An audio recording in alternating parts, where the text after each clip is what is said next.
Morning everyone, welcome back to the Cascade YouTube channel. Today we're gonna be working on this thing right here. Ooh, shit, that was close.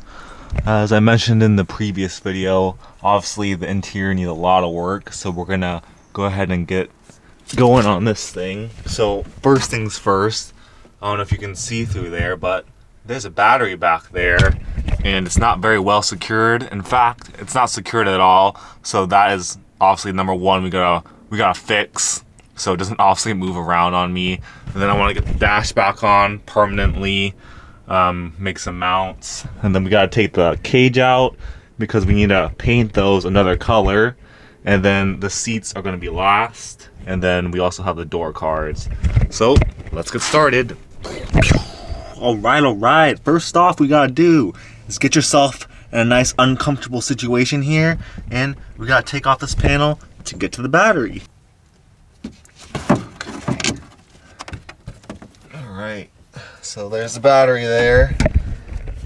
Kind of sorry for the little rat's nest of wires. I'm not the one who did it, but I don't want to fix it either. So yeah, that's the battery. It used to come, this had a very small battery in it, and it always died, so I just replaced it with this bigger one. So I'm gonna just, for right now, just kind of loop it to this bar here, with some kind of bungee or something, and then maybe find some place back here so this will stay secured. But I'll get that figured out, then we'll move on to the next thing.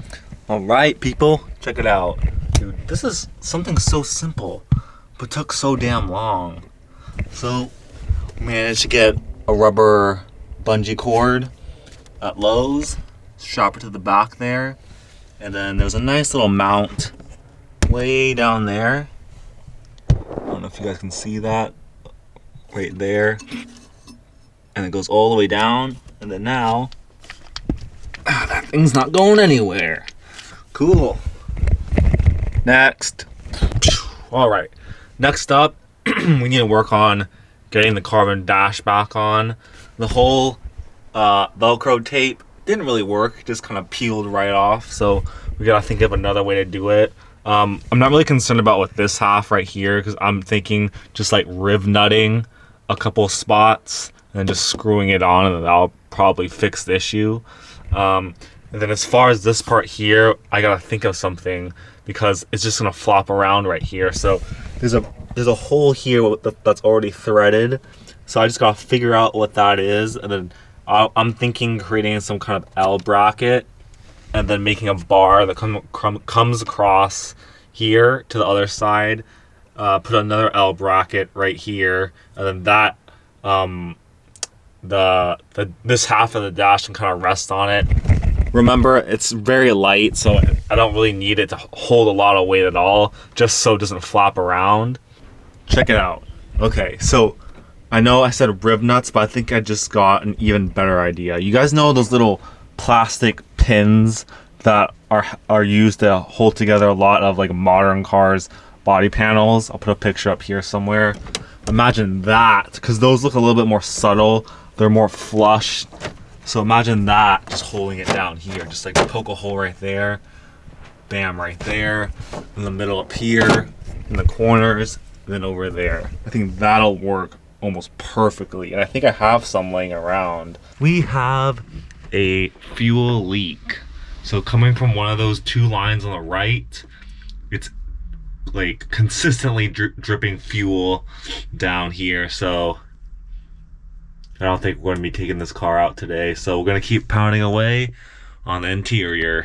The more I'm thinking about the fuel problem right there, so basically what's happening, guys, is out of this line right here, there's fuel dripping down, like kind of like a mini waterfall.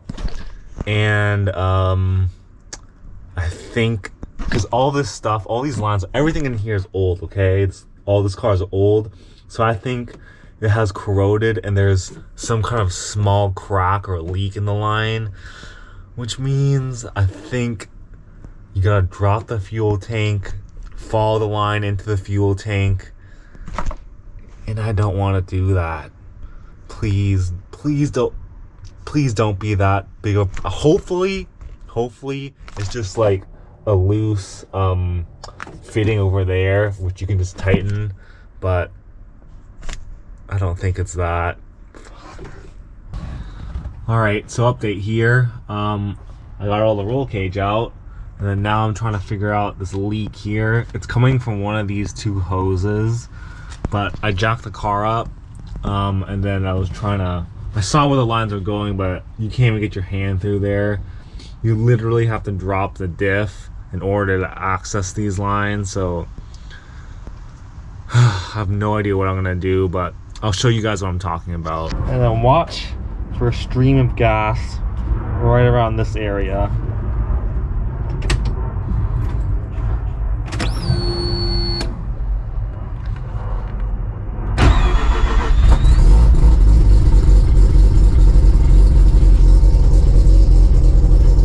Hey, where is it?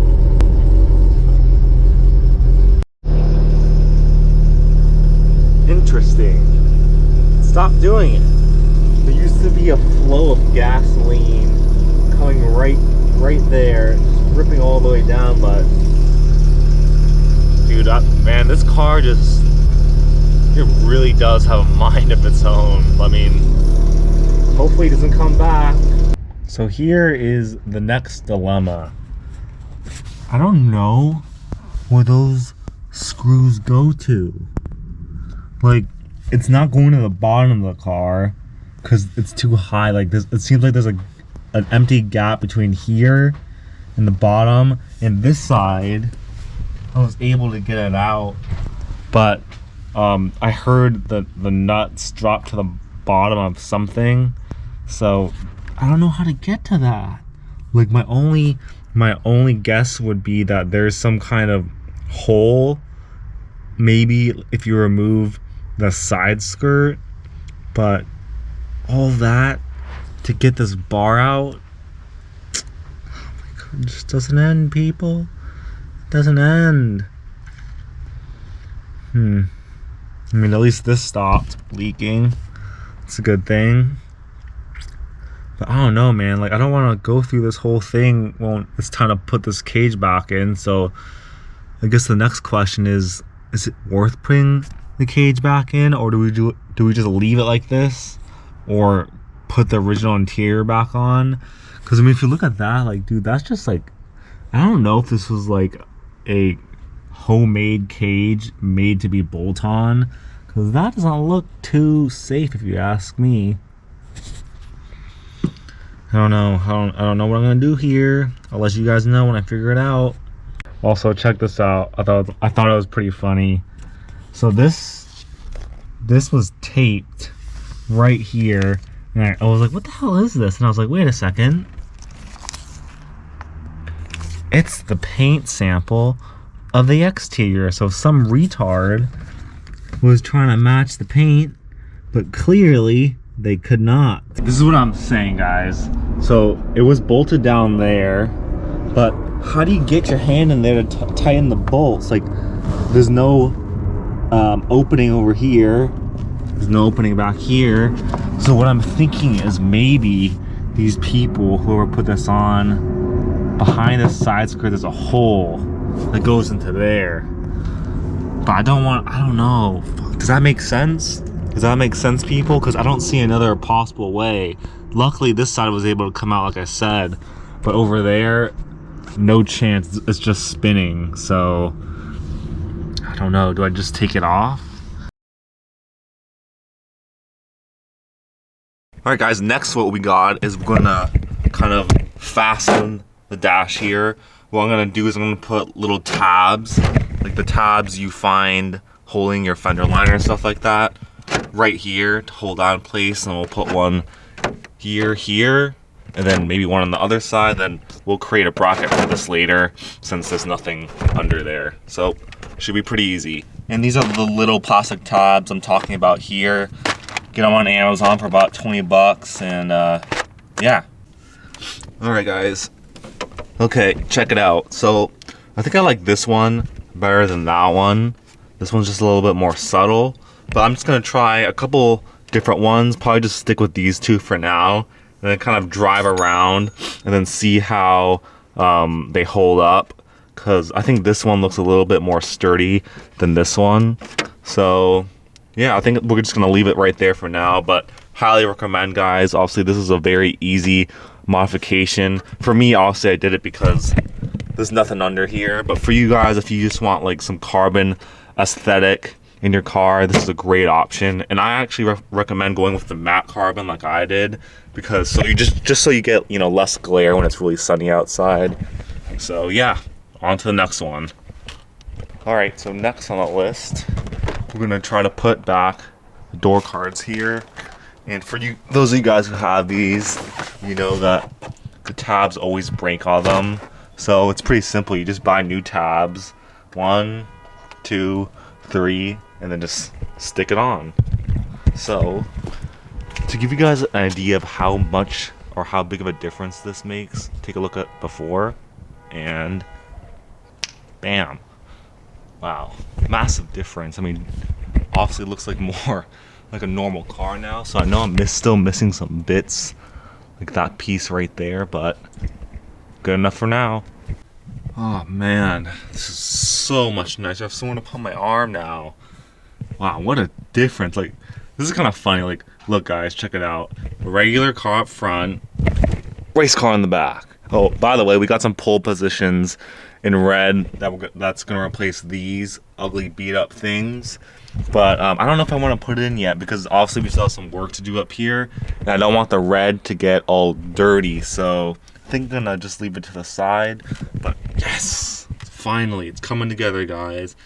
It's coming together. I don't really know what I'm gonna do here, because everything, I don't know where to mount this thing. Probably have to create some mounts, but I'm just happy. I mean, wow, just adding door cards in makes a huge difference. And look at that. The dash looks pretty cool. Still gotta create a mount over there, but we're getting there, guys. We're getting there. I think that's gonna do it for today. Got a lot of stuff done. So we got the roll cage out. Not sure if I'm gonna put that back or not. I think it looks kind of cool like that. And that thing was a bitch to take out. And I know it's gonna be even harder to put back in, but most likely down the line I'll probably put it back. Paint match the car.